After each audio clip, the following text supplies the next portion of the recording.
Voilà, de retour sur le Cap Acñan, le grand chemin Inca, de la plus belle des manières qui soit, puisque je reprends ce périple historique depuis le site archéologique de Huánuco Pampa où je me trouve actuellement.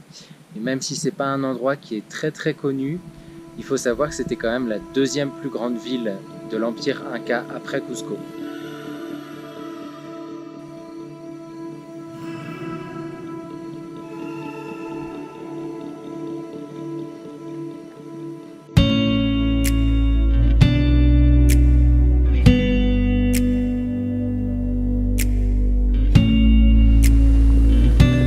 Je vous cache pas que c'est quand même bien compliqué sur cette partie parce que l'itinéraire du Cap Acñan a presque complètement disparu, donc j'évolue librement dans la montagne.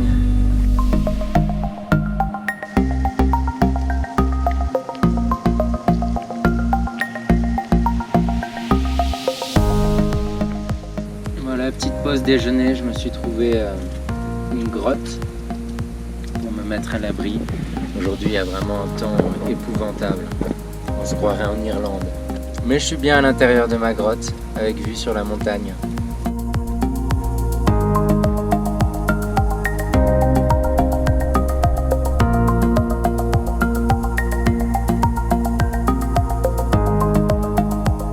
Les Incas avaient quand même un don pour faire des escaliers géants.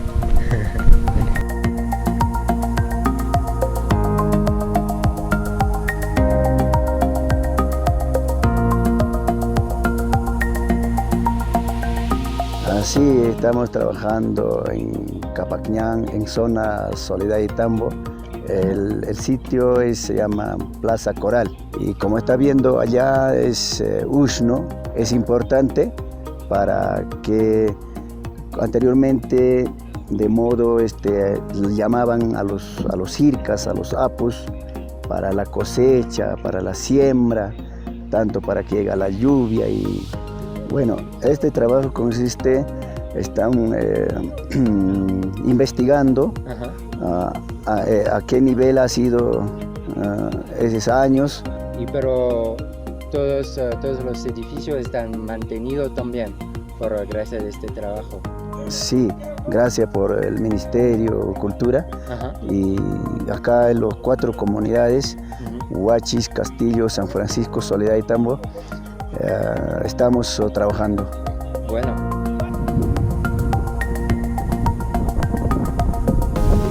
Ça va ma belle?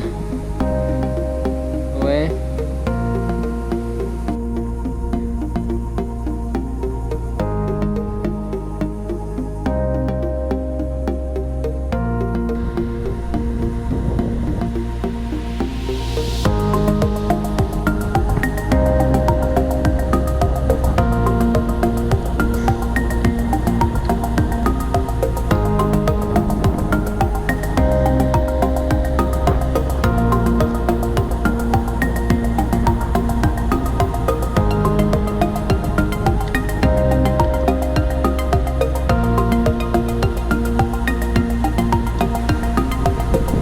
Yippee!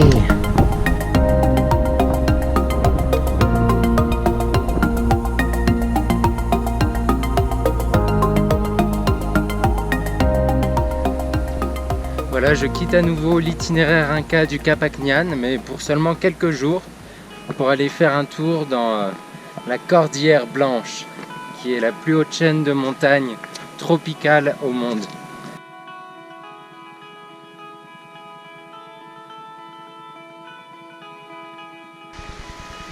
Un bon petit col pour commencer.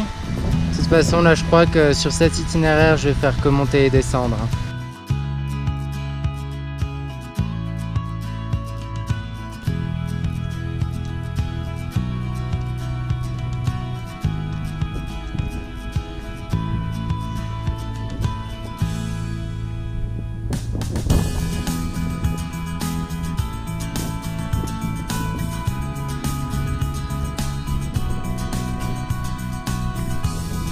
Voilà, je suis au cœur de la Cordillère Blanche, juste au pied du mont Alpamayo, qui en 1966 a été élu plus belle montagne du monde. C'est pas rien quand même.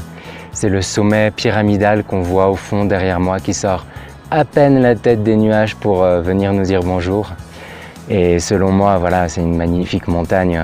Il mérite très largement ce titre de Miss Monde. Et ça peut paraître bête, mais comme toujours, quand je suis confronté à la nature sous ses formes les plus belles, les plus grandioses, les plus terribles aussi, ça peut paraître bête parce que c'est que de la roche, que de la glace, mais au final, j'ai le sentiment qu'il se produit une véritable rencontre et c'est très émouvant, tout simplement.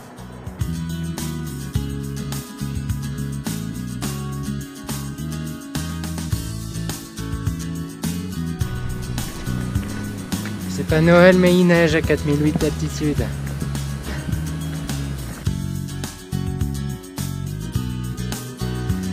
À nouveau, je me suis trouvé des bains thermaux naturels.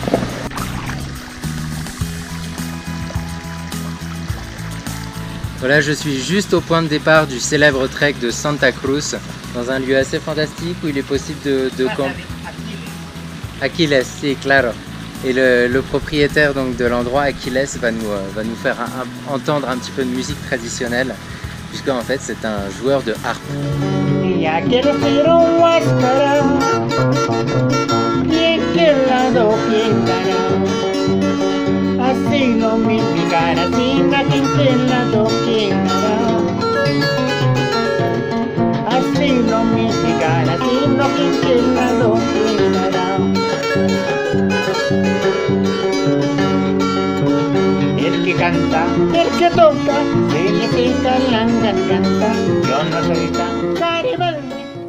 Nous voilà donc au camp de base sud de l'Alpamayo, deux jours après être passé au camp de base nord, donc de l'autre côté de la montagne.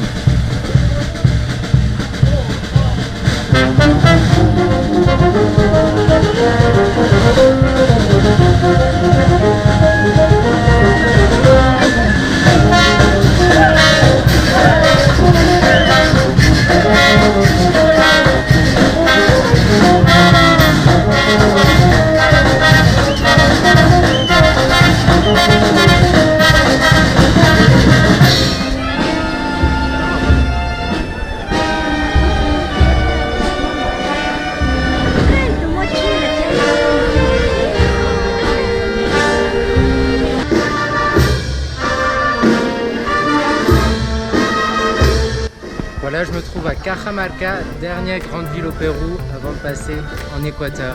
Et oui, on approche.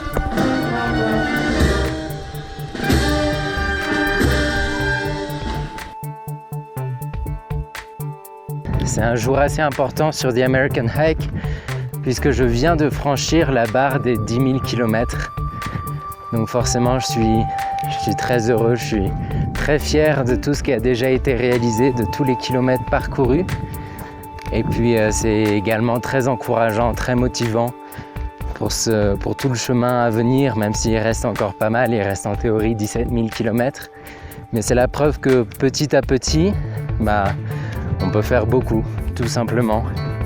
Et ça ne s'applique pas seulement à la marche, mais quel que soit vraiment votre domaine d'activité, j'espère qu'à travers cet exemple, à travers ce projet, vous trouverez le courage d'avoir confiance en vous pour réaliser vos rêves.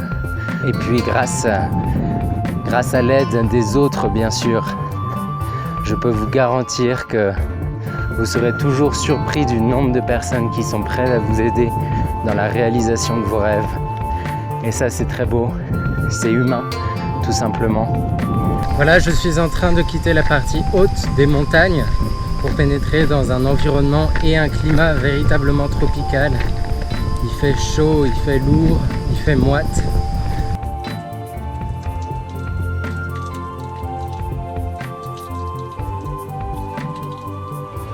Ça y est, nous y voilà, Équateur. La frontière est juste derrière moi.